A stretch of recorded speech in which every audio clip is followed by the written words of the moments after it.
Solvitur Ambulando, The Adventures of Steve and Dixie by Stephen Breakstone.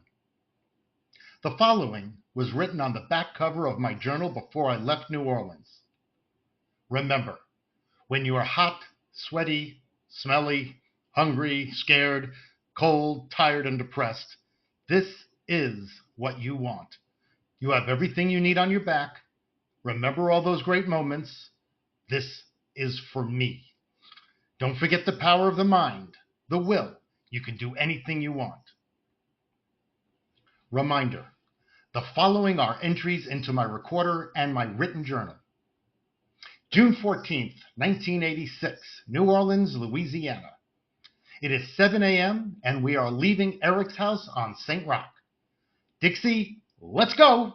Let's walk across America. We walked through the French Quarter, past the Can-Can Cabaret Club on Bourbon Street, where I worked for the last few months. Then across Canal Street, the upriver border of the quarter. Dixie, wearing her backpack, was excited, looking good, and walking fine. Up St. Charles to Josephine, and we caught the ferry to bring us across the Mississippi River. We got out of the city and now found ourselves in a world of industry that borders the river. Chemical plants, pipes, and tanks. Not exactly nature I hoped to find outside the city, but we were not that far yet. Later. The weight of the pack is not fun and has been hurting my waist, and the heat wasted no time in its onslaught, but my mind is filled with imagination, not perspiration. Later. I walk and wonder. We are walking up River Road on the west side of Mississippi River, towards Donaldsonville. That is as far as I have mapped out.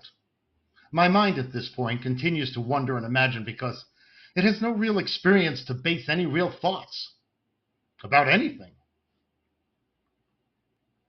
Later.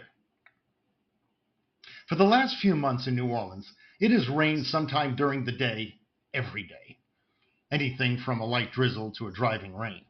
It usually lasts from 10 minutes to a half hour, and it began to rain today, of course. Now, why shouldn't it? Still, I was not as prepared as I thought. Yes, I had an umbrella and a rain jacket and rain pants, but in my current, confused, what the hell am I doing frame of mind, I just looked around for shelter from the storm. I didn't want Dixie, me, nor the contents of my pack to get soaked. Let's face it, I wasn't prepared, especially mentally. Yeah, I had a little camping experience, and I had intellectual ideas of how to hike with a new dog on the back roads of America, but when the storm clouds blew in, my complete vulnerability blew in too. I wasn't happy. I didn't like this. Even though it had been hot and I had been sweating, the rain had me begin to shiver. Damn, what to do? Well, with little choice, we continued walking, Dixie by my side. I noticed a small building on the side of the road, and so we ducked under a small 3-foot by 3-foot overhang at the entrance. The building was locked and empty, so we tried, in vain, to keep from getting wet. Yeah, right. The rain came from all angles, and I think Dixie picked up on my nerves, and she also looked quite uncomfortable. Not given a choice, I learned lesson number 1. So what if you get wet? By the time I reached in my pack for my rain pants and jacket, the rain had ceased, the damage done. We were soaked. Oh well. But the rain finally ceased, and I quickly learned lesson number 2, courtesy of Dixie. After you get wet, you get dry. We put our packs back on. They were wet, but they resisted the rains well enough to keep our inside stuff dry, which was a big concern. I grew up with all the comforts and security of a middle-class American suburb life, and the concept of everything I owned soaking wet in the middle of nowhere with no place to go and no one to call produced an anxiety I had never quite experienced before. But so what? Wet or dry, miserable or comfortable, we still had 2,994 miles to walk. We walked back onto the levee and continued upriver. And then Dixie began to fly, running up and back and this way and that, and drying herself and really having just so much fun. She'd been caged enough the last few weeks, and when the moment hits, she really enjoys her freedom. Watching her have fun really relaxed me. I don't know. Perhaps she put things in perspective for me. Yeah, at least for a few minutes. Side note. You might wonder why I had not planned how far we would walk daily, or how I would deal with the inevitability of rain, and what towns I would pass through to get supplies, or where we'd bed down on any given night. Well, simply put, it was lack of experience. I had read books about others who had traveled in a similar manner, but they lacked specifics about this specific type of hiking.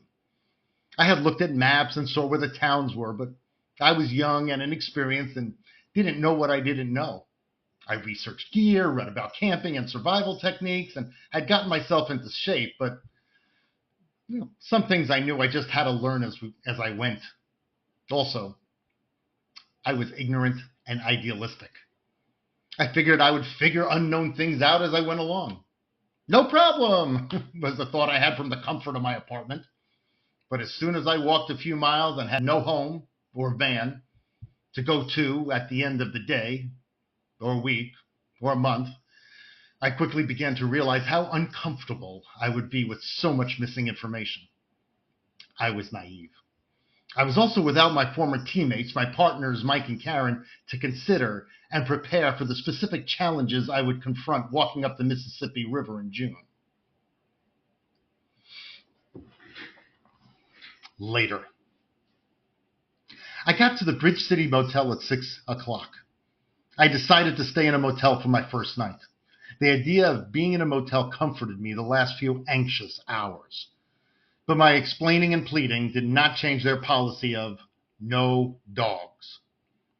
I had walked a hard 10 miles, and a real room was a calming thought during the last few. They told me of another motel 4 miles further, running 8 miles in New Orleans, and then showering, relaxing, and then walking to work on Bourbon Street at a nice club is not the same thing as walking anywhere with 50 pounds on my back in the sweltering heat and sometimes rain, with no apartment to freshen up in. I didn't think we'd make it 4 more miles, but we did. I sneaked Dixie in instead of asking. Tomorrow, I'll be ready to sleep out. Until then, peace.